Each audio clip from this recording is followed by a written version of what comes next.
ಕಂತ್ರಿ ಪಾಕಿಸ್ತಾನ ಕಂತ್ರಿ ಕೆಲಸನೇ ಮಾಡುತ್ತೆ ಅನ್ನೋದಕ್ಕೆ ಈಗ ಮತ್ತೊಂದು ಬ್ರೇಕಿಂಗ್ ನ್ಯೂಸ್ ಬರ್ತಾ ಇದೆ. ಏನು ಅಂತಂದ್ರೆ ಭಾರತದ ಮೇಲೆ ಪಾಕ್ ಅಣ್ವಸ್ತ್ರ ದಾಳಿ ಬೆದರಿಕೆಯನ್ನ ಹಾಕ್ತಾರೆ. ಅಯ್ಯೋ, ಈ ಗೊಡ್ಡು ಬೆದರಿಕೆಯಲ್ಲಿ ಏನು ಸುಮ್ಮನೆ ಆ ತಮಾಷೆ ಅನ್ಕೊಂಡಿದ್ದೀರೇನ್ರಿ? ಅಣ್ವಸ್ತ್ರ ಪ್ರಯೋಗವನ್ನು ಶಹಬಾಜ್ ಮೀಟಿಂಗ್ ಅನ್ನ ಮಾಡ್ತಾ ಇದ್ದಾರಂತ ಅಧ್ಯಕ್ಷನ ಜೊತೆಗೆ. ಸೇನಾ ಮುಖ್ಯಸ್ಥರನ್ನ ಕರೆದೊಯ್ದು ಅಧ್ಯಕ್ಷ ಜರ್ದಾರಿ ಜೊತೆಗೆ ಶಹಬಾಜ್ ಚರ್ಚೆಯನ್ನ ಮಾಡ್ತಾ ಇರುವಂಥದ್ದು. ಭಾರತದ ಮೇಲೆ ಪಾಕ್ ಅಣ್ವಸ್ತ್ರ ದಾಳಿ ಬೆದರಿಕೆಯನ್ನ ಹಾಕ್ತಾ ಇರೋದು. ಭಾರತ ಏನು ಸುಮ್ಮನೆ ಇಟ್ಟಿರುತ್ತೆ? ನಮ್ಮ ಅಣ್ವಸ್ತ್ರಗಳೇನು ಹಾಗೇ ಇದೆಯಾ? ಈ ಕಡೆಯಿಂದ ಇನ್ನೊಂದು ಅಣ್ವಸ್ತ್ರ ಬಿಟ್ಟರೆ ಪಾಕಿಸ್ತಾನ ಭೂಪಟದಲ್ಲಿ ಇರೋದಿಲ್ಲ, ಆ ಸೇನಾ ಮುಖ್ಯಸ್ಥನೂ ಇರೋದಿಲ್ಲ, ಅಲ್ಲಿರುವಂಥ ಪ್ರಧಾನಿನೂ ಇರೋದಿಲ್ಲ. ಇವೆಲ್ಲ ಇಲ್ಲ ರೀ, ಸುಮ್ಮನೆ ಗೊಡ್ಡು ಬೆದರಿಕೆ ಹೇಳ್ಕೊಂಡು ಕೂತ್ಕೊಳ್ಳೋದು. ಇವುಗಳೆಲ್ಲ ಏನು ಗೊತ್ತಾ, ಅಣ್ವಸ್ತ್ರ ಪ್ರಯೋಗವನ್ನು ಮಾಡೋದಾಗಿದ್ದರೆ ಆ ಕಡೆಗೆ ಇಸ್ರೇಲ್ ಬಳಿ ಇರಲಿಲ್ವಾ? ಹಮಾಸ್ ಮೇಲೆ ಆಗ್ತಾ ಇರಲಿಲ್ವಾ ಅವರು? ಏಕೆ ರಷ್ಯಾ ಬಳಿ ಇರಲಿಲ್ವಾ?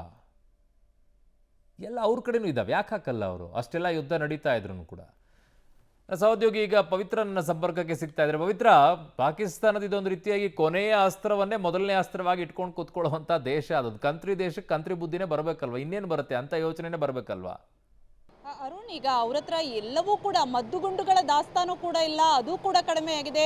ಇನ್ನೊಂದು ಕಡೆ ಭಾರತ ಕೊಟ್ಟಿರುವಂತಹ ಏಟಿಗೆ ಅಲ್ಲಿನ ಮಿಲಿಟರಿ ಡಿಫೆನ್ಸ್ ಸಿಸ್ಟಮ್, ಸಿಸ್ಟಮ್ ಎಲ್ಲವೂ ಕೂಡ ಕಂಪ್ಲೀಟ್ ಆಗಿ ನೆಲಕಚ್ಚಿದೆ. ರೆಡಾರ್ ಸಿಸ್ಟಮ್ಗಳು ನೆಲಕಚ್ಚಿದೆ.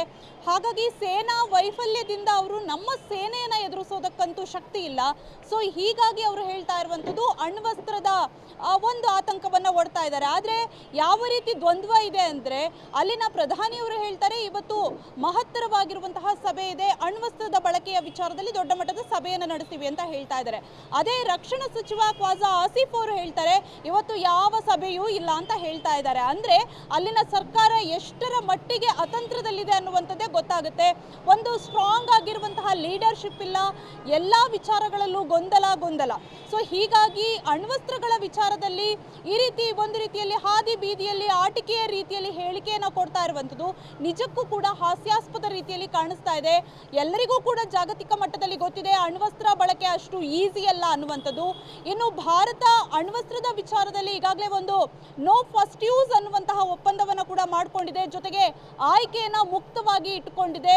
ನಾವಂತೂ ಮೊದಲಾಗಿ ಹೋಗೋದಿಲ್ಲ, ಆದರೆ ಏನಾದರೂ ಬೇರೆ ದೇಶದವರು, ಶತ್ರು ದೇಶದವರು ನಮ್ಮ ಮೇಲೆ ಅಣ್ವಸ್ತ್ರ ಪ್ರಯೋಗಕ್ಕೆ ಬಂದರೆ ನಾವು ಸುಮ್ಮನಿರಲ್ಲ ಅನ್ನುವಂತಹ ಸಂದೇಶವನ್ನ ಈಗಾಗಲೇ ಕೊಟ್ಟಿದೆ. ಇನ್ನು ಅಣ್ವಸ್ತ್ರಗಳ ಬಲಾಬಲಗಳ ವಿಚಾರದಲ್ಲೂ ಕೂಡ ಪಾಕ್ಗಿಂತ ಒಂದು ಕೈ ಮೇಲೆ ಭಾರತ ಇದೆ. ಜೊತೆಗೆ ಭೂಮಿ, ಸಾಗರ, ಆಕಾಶದಲ್ಲೂ ಕೂಡ ಅಣ್ವಸ್ತ್ರಗಳ ಪವರ್ಫುಲ್ ಆಗಿ ಭಾರತ ಇದೆ. ಇದೆಲ್ಲವೂ ಕೂಡ ಪಾಕಿಸ್ತಾನಕ್ಕೆ ಗೊತ್ತಿದೆ. ಆದರೂ ಪದೇ ಪದೇ ಬೊಗಳೆ ಬಿಟ್ಟುವಂತಹ ಕಯಾಲಿ ಅವರಿಗೆ. ಸೊ ಇದರಲ್ಲೂ ಕೂಡ ಅದೇ ರೀತಿ ಆಗ್ತಾ ಇದೆ ಅರುಣ್. ಓಕೆ.